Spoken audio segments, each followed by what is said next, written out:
And let me talk about a few other things that have, these are changes that I didn't see coming.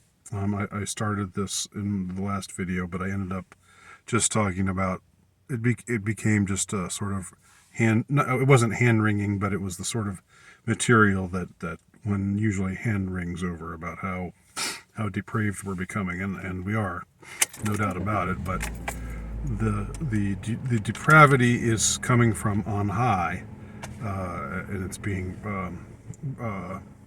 brought down upon us from on high. It's being enforced, forced and enforced, forced upon us and enforced. It's continuity. It's predominance has been enforced. So none of that stuff has been like a grassroots kind of change. I don't believe. None of the things that I talked about before, the pronoun stuff and all that I made reference to in the last video on this subject. But here are some changes that I believe have not just come about as the result of astroturfing, but have actually sprung up organically, for good or for ill. Things that spring up organically aren't necessarily good. Poison ivy springs up organically, but still, at least they aren't something. There's something that at least naturally arises from a given circumstance. Maybe from a depraved circumstance like modern life increasingly is. Honestly, y'all, I never would have thought that a thing like MGTOW would ever be a thing. In the 80s, if you asked a bunch of people, do you think there'll be this group of men who just decide they don't want to have anything to do with women anymore? And that a lot of them are just not going to date anymore. They're going to be celibate, but we're not talking about priests. We're not talking about nuns or monks. We're not talking about people who choose celibacy as part of an institutional thing. We're talking about men who just decide they don't want the hassle of dealing with women anymore, because modern women are just the juice isn't worth the squeeze, as that oft-used phrase goes. In the 80s, no one would have believed that would ever have happened. In the 90s, either. I mean, that nobody would say, yeah, right. I'm sure that's going to happen. I'm sure that there'll be, a significant group of men who are just going to opt out of having anything to do with women. Yeah, right. I mean, men love women. Men crave the company of women. Men want women, That's just axiomatic. That's just always going to be the case. And now it's not necessarily the case. I mean, don't get me wrong. There's still plenty of men out there who want and crave women and will do whatever it takes to try to get a girlfriend or to get sex or whatever. That's still it's not like that's disappeared. But this MGTOW thing, it just seems like it's something that one never would have predicted from the 80s and 90s. And in the 80s and 90s, there were still cases of divorce, what it's called divorce rape, of men getting absolutely screwed by divorce court. I remember in the concert movie Raw, Eddie Murphy, which I think is from 1987, Eddie Murphy talks about Johnny Carson and his wife and the divorce, and how she was able to take half of his money, even though she did nothing. He was already a multi-millionaire when she married him. She did nothing to earn that money for herself, but then afterwards she still was able to get half of his earnings. And this was in the 80s, okay? So it wasn't like people weren't aware of men getting screwed in divorce court, men, all the horror stories that you hear that I believe are true, unfortunately, about men having to pay ridiculous alimony, men having their children taken away from them, all the nasty things that come out of divorce court, in particular for men most of the time. That was still, that was acknowledged. That was something that was seen as a thing, as a cultural thing, you had men complaining about alimony, that, like, isn't there a Led Zeppelin song, alimony, alimony, something like that, like in pop culture, Sam Kinison and other comedians and what have you, complaining about those kinds of things. So yeah, all of the things that were out there that made modern marriage a treacherous ground in the eyes of many, those trends were current. Those trends were happening at that time. But this whole idea of, well, I'm just not going to be with women at all anymore. I'm going to be a MGTOW monk, or at the most I'm going to date, but never be serious, and never really look for the one. There were of course men who lived hedonistically, men who slept around, womanizers, that sort of thing. But they never never approached it like with the MGTOW attitude of, never going to do that, never going to let a woman be a part of my life, in any significant way. If she's down for us to sleep together, I'll have one night stands with them, and then I'll just cut them off, and go on that way, but no way will I ever be in a committed relationship with a woman, because that just is more of a headache than it's worth. You really honestly didn't see that back then. And it was something that you just, again, because men are, the stereotype, they're so horny, and of course it's true, it's part of biology, but it was more or less understood that men would always want women and would ultimately do whatever, they wouldn't cut themselves off from the company of women, the way that MGTOW says men should do. So that was a trend I absolutely did not see happening, that I do believe has come about organically as a response to a lot of the negative trends that spring forth from third wave or fourth wave, whatever wave of feminism is current. Okay, switching gears, Flat Earth, and Tartaria, mud flood notions and ideas. I've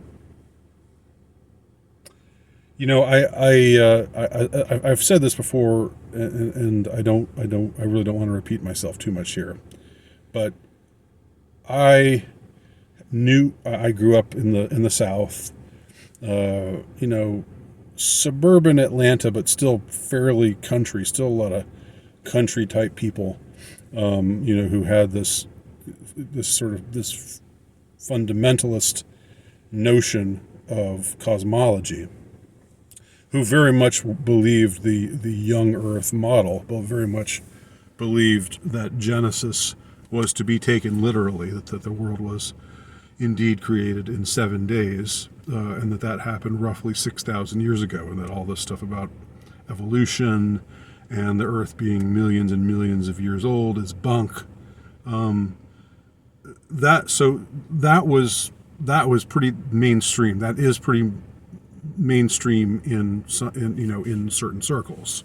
It was and still is, I would imagine, the mainstream idea. That was the big, creationism versus evolution. That was as far as things went. With the culture war in with regard to religion and science. Now, of course, there were presuppositions that there was a lot of bad faith in that argument,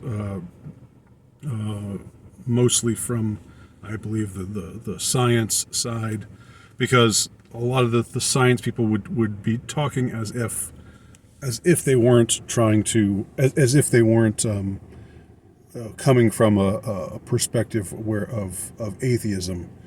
They would soft pedal that. They would pretend, they would just say, no, we're not saying that God didn't create the world, but we're just saying that it didn't happen in 6 days. And actually, most of them were saying that they were presupposing an absence of a deity and a materialist mindset, which isn't something they would often own up to when they would be engaged in these kinds of debates. But now okay. Well, let me just say this: if you were on the creationism side of things, and I've always been a creationist in the sense that I think God created the world, but there's never been any obligation to believe that it literally happened in 6 days, 6,000 years ago, the way that fundamentalist Baptists believe that it happened. But I don't have any strong. I'm open to different possibilities there. It's possible that this whole fossil record is kind of a farce, and we sure have seen men of science acting pretty damn sure of themselves about various things, and where they've turned out to be absolutely, totally, 100% wrong. And there's an arrogance about some of them that is off-putting, I will say. I'm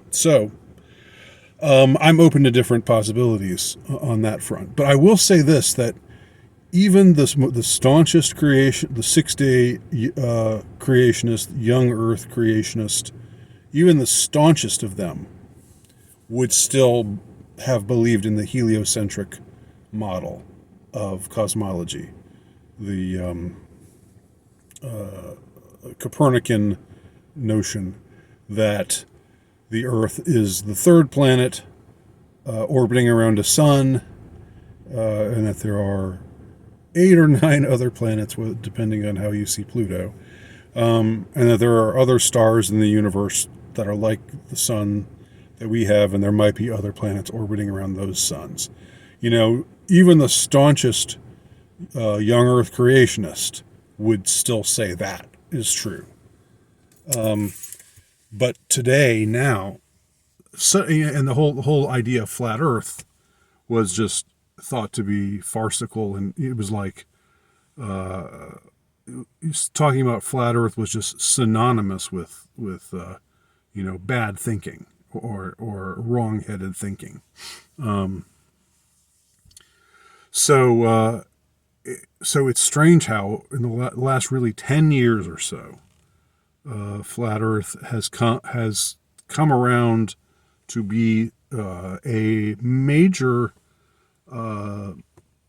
subculture, I would say. I don't know how many people actually subscribe to flat Earth. I don't know how it's really possible to know. I guess you could try to take a representative survey, but to my knowledge, none of those have been taken. But like you have, and you have, I know that not all flat Earth people are, fundamentalist Christians, but you have the types who are fundamentalist Bible believing Christians who say, well, look, the Genesis talks about the firmament. The firmament is a reference to something about something that disproves the notion that the Earth is a spinning globe that orbits around a sun. I can't right now. I don't know exactly how firmament operates in that way, but they say that it does, and if I knew more about the issue, I would be able to phrase it better. So flat Earth is something that's not off the table, and what is more, this Tartaria, this belief that we've lost. There are several centuries that that conventional history skips over, or that should be condensed. That they're not as old as they say that it is, and that there was not long ago this culture, this very high technology civilization with beautiful architecture that reigned supreme, that had stuff built all over the world, and that a lot of the things that we see that we're told that they were built in this century in this way, that it's impossible for that to have happened, and that this is actually these places like the Cologne. The Cologne Cathedral, and other places that have just this impressive architecture.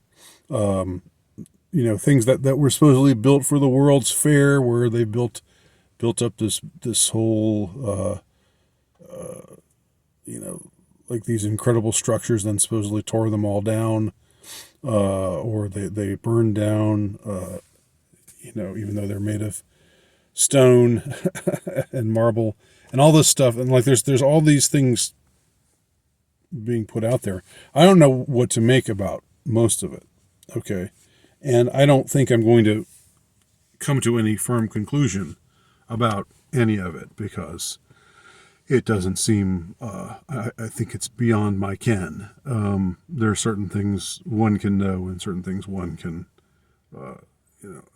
I don't know much about architecture or what it takes to build things, or what have you. But I would say that the whole Tartarian perspective, the whole thing with mud floods being a thing, the very word, or is it two words, mud flood, that has its own, like you type that into a search engine, and was there ever talk of mud floods before Tartaria? I don't know, but it's like, just like with flat Earth, this Tartaria stuff has only come about in the last 7 or 8 years. So flat Earth is roughly maybe 10 years old. The Tartaria stuff, I've only heard about it. Maybe people were speculating about this stuff prior to 7 or 8 years ago, but I don't remember ever hearing a thing about it. In the 70s, of course, I was a little kid back then, but in the 80s, in the 90s, in the aughts, and for most of the teens, or whatever the decade just before this one gets called, I don't remember ever hearing about Tartaria, about the Empire of Tartaria, and how it's it's a major part of history that's been erased, and they had all this technological stuff that's now this has just been buried. It's just been erased from the history books for one reason or another. You know, again, there are people out there, and again, yeah, like I was saying, some people don't know about any of this. Some people are blissfully unaware. Some people just, it might as well be 2001 as far as, their awareness of things. They don't, they haven't been, I mean, they might be just tangentially aware of all of these other things, of all of these percolating ideas and all these ideological battles that are going on, but they just sort of live in the now and just go to their jobs and watch sports, say how about them dogs and go Braves, and again, I'm not putting that down. Unlike some people, I'm not putting that whole thing down. I'm not calling them NPCs, or if they are NPCs, I don't necessarily hold it against them. I think there's something about being able to just live a sane, simple life in the midst of all of this craziness that I really kind of admire. So, yeah, I'm not down on them for their ignorance of these matters, whether it's an ignorance they've chosen or whether it's just not something, they're just like, if you're part of a culture and these things just don't come up when you're a part of that culture, like I imagine would be the case if you're Amish or something like that. If you're Amish, you don't, these questions, these ideas don't get raised. But it doesn't even have to be a group as radical as the Amish. Anyway, it can just be just an ordinary person living a suburban life, going to their job and going home and liking what they like on TV and or on the internet and liking their sports and what have you. So I think I'll stop this video here. There might be more to say about this subject, but I will halt this video now. Please leave your thoughts below.